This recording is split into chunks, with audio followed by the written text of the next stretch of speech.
It's such a pleasure to meet you guys. Congratulations to you guys. Maury, it's a pleasure to meet you. So for those who don't know, can you guys just let me know what Gentleman Jack Reel to Reel is for those who don't know? Gentleman Jack, Reel to Reel is a format, a program, an initiative to aid young black filmmakers in front of the camera and behind the camera in terms of getting their story told, helping them to have a platform to get it told. Ironically, we're here in an undisclosed spot in Miami on the week of American Black Film Festival, which ironically is perhaps the macrocosm of all movement to get black stories told and to allow us as filmmakers to have an option to have it shown in front of larger fan base. And Reel to Reel is a very specific program that Gentleman Jack has taken on, and it echoes the same sentiment as the film festival. So it's good. So why is it so important for us to have our own platforms, to tell our own stories? Because nobody made any for us. That's right. So we got to do it. Whether somebody that gives us. The winners could probably speak to that actual platform and what it allowed them, to be able to show with their film. Yeah, I think it's important, though, to stretch yourself as an artist and to stretch the stories that you tell, because you're like the next generation of storytellers. So however people act, you can't be surprised later on when they act the way you don't want them to, because you were no part of their journey or success, right? Their failure or success, like you're... I think that it is important to create content that speaks from your own heart. And we were talking about that, like whether it doesn't have to be what everybody thinks it should be. That's actually what's great about not only being in America, but being an artist and being a person that has a voice, because God put something inside of you to put out there, and it's for a reason. You know what I mean? So don't be afraid of that process. That's right. So I think that's important. Is this on? It's on. Okay. Are we rolling? Sorry. The bars are moving? Oh, okay. Okay. So what are the components of a great film? So you helped pick this winner. So what made this film stand out amongst everyone else's? I mean, it's got to be unique.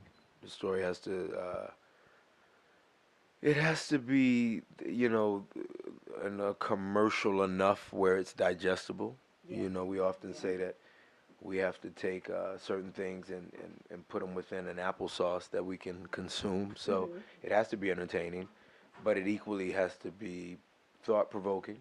If it's a comedy, it's got to be a different type of comedy to me. It can't be the same old forcing the laugh type of comedy that we've seen in the past. And if it's a drama, it can't be too dramatic. I always say great art is a lot like great food. You never sit down at a table with great food and are hit so hard with it that it hits the taste buds in a way where you don't want to touch the food again. It's got to be subtle. Right. So a great film has subtlety to it, as vague as that word is. It's just subtle, it's easy to consume, and it lasts. So you're 5 months thinking about it, you're 5 years thinking about it. It's thought-provoking. Yeah, and it leaves an impression on you. Absolutely. Yeah. And I just wanted to say really quickly, especially because I just love the conversation that we had earlier, was that another way, a part of making a great film is the community that supports it. It is absolutely so important to support artists, especially like Omari, that's doing like different cool stuff, to continue to encourage them to do that, because then we're able to take risks, and risks are important. So yeah, that's really important. Yeah. Yeah. Yeah. And that's where like a contest like this, where you are finding emerging artists, is important for us, because again, in order for us to elevate as storytellers, we need people to extend a hand out, and that's what this has done for us. That you guys have extended a hand to us and, validated that you guys are amazing filmmakers and storytellers. Yeah. So very important. And that this is only the beginning. We just getting started. This is only the beginning for me, so I know it's only the beginning for them. That's right. That's right. Get your walking shoes on, man. You ready? Yes, now this weekend, ABFF weekend, of course, and we're celebrating Black excellence. We're celebrating each other. We're supporting each other. Why is it important for us to do that? And to have this weekend? To really do it. To really, for real, not say it, actually do it. Well, first and foremost, the biggest thing about making sure we're celebrating excellence is we're role models, you know? Like when I went to Sundance and, you know, things like ABFF, this is where people that are striving for excellence, where they come to get education so that they can climb and grow, you know. So a festival like this is nurturing the artists. So again, we can be equipped to be able to go and compete on a larger level. And again, we're excellent. Again, the folks that are here at ABFF this weekend, these people are striving for excellence, and these people will be the next generation. You know, they will be the next generation of excellent filmmakers. Yeah, that's good. That's good? What she said. Right, what she said. Okay, guys, everyone binges on Power, right? What are you guys just binging on? What's your favorite shows that you got to have? I will let you know mine. I love Arrow, and I love The Flash. I don't know if I'm sure our audience knows who that is.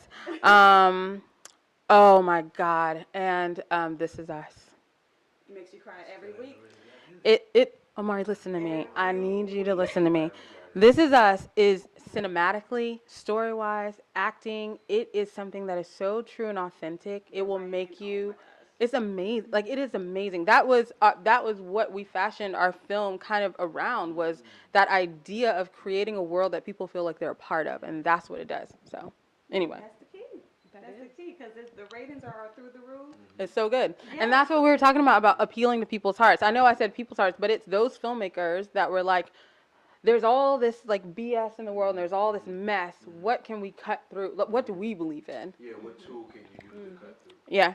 That's what that show is. As you said, what unique character can you play as an actor that goes, this will cut through? And sometimes it doesn't. That's what's great about art. You know, sometimes it doesn't hit. Yeah. And a musical artist puts out an album and you go, I thought that was going to hit. Doesn't hit. But it doesn't mean that it wasn't priceless and timeless. It just didn't hit. Right. You know. Not at that time. Also meant to say power. Sorry. Of course.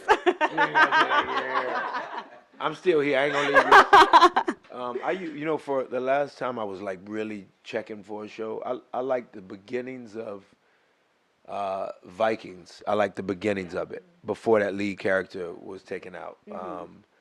And I was watching The Nick for a while. I'm a very dear friend, Andre Holland, and I was watching The Nick. And I think it's only 3 seasons. I think they'll revamp it, but it's a new cast. Clive Owen's out, Andre's out. But the last time I think that was season 2 of Power. So I didn't really have. It's hard for me. It's hard to binge on anything, not just time wise, but when you're trying to sustain a character like Ghost, it doesn't behoove Omari as the actor to go and watch too much of anything else. Is it exhausting emotionally? Absolutely. So a lot of watchability for me is content on HGTV or something. For example, Treehouse Masters, Animal Planet. You know, just stuff that come down. Undercover Boss. Elmo, Papa, Elmo. What's your like, I love that question about is it exhausting, because I think true art does that. So, like, what is your process? Like, Oh, God, that would be exhausting to tell you that. That would take, In a nutshell? All right, in a nutshell. I guess what I meant was not necessarily, like, obviously you do different processes. Yeah. But for people that don't know or don't understand, like, what my mom said one time, she quoted Marlon Brando. I think she said, true acting is lying. And I said, I actually don't believe that. It's totally wrong. I said, true acting is showing a true part of yourself. But Marlon, that begs the question. Marlon was, you got to always remember, and I got a compliment that blew any other compliment away when Salim I killed after Sparkle, rest in peace, Whitney Houston. In the director's cut DVD, Salim, you can hear him going, oh, Mari's like a young Marlon Brando. That a black filmmaker compared me to not only a white actor, but compared me to the one that is titled or monikered with being the actor that changed the face of acting. So to Jan's point, what's so ironic about Marlon being someone who changed the face of acting is that he just stopped acting. Yeah. He didn't say, Stella, he said, Stella. Yes. So the problem is when you get to that place, but you're getting to that place before we understand the process of what Marlon was doing, then the actual Marlon thinks it good to say, oh, I'm just lying. In reality, it was a self-effacing moment for a guy like that when he answers that way. It's him going, oh, anybody can do it. We just lie. No, he had perfected the art of not lying. Yeah. So I don't really know what the process is, but ironically, when you brought that up, I was going to say my only process is truth, to the point of cutting the director before they cut themselves if I don't feel like it comes out true. That's good. That's good. Last question, very quickly. I'm a strong believer of God's timing. Do you have any regrets in your career? Like, I should have did this. I shouldn't have done this. I wish this would have happened if I had the Negroes ain't got no chance. career yet? Yeah, well, They don't have a career. They are building a journey enough where they compile the work that they've done can then be put in this shelf that is called career. I think I just said I had a career last year for the first time. That's good. You can't really say career. Okay. You know, it's so funny when my cousin says, "What is that? 365?" I'm like, "That's work. Right. What's this new hashtag grind to you? Work." That's what you're supposed to do. So what I love about where they are is, and Jan looked at me crazy, is like, it can't be a career yet. Cicely Tyson had a career. Sydney had a career. Denzel safely had a career. Yeah. I think that even those of Don Cheadle has a career. But some of us under Don and down, under Will and down, I wouldn't even really call it a career yet. We've worked. A journey. It's called a journey. We've worked, yeah. And work is cool. Work is cool, but career? That's like saying brilliant. We throw brilliant around too much. Dog, he's brilliant. He's good. You know? Gotcha. I'm an athlete. Right there. I'm an athlete, so I'm hard on that. You know? I'm not, you know what, and as an artist and other, I can totally respect that. Oh, so I'm supposed to have that. I can totally respect that, especially, you know, when one artist checks another. You checked me, and I loved it.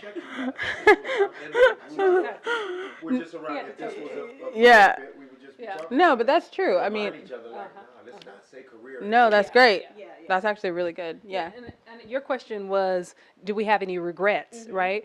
Really, for us, because we're building, right? There aren't any regrets, you know, at this point. You know, we are working, building, you know, and All of those everything. things that would be regrets let us here, really. You know, Yeah. Right. And so they're not. right. So. Yeah. Everything works to our good, right? Absolutely. There we go. Thank you guys so much. And you did an amazing job.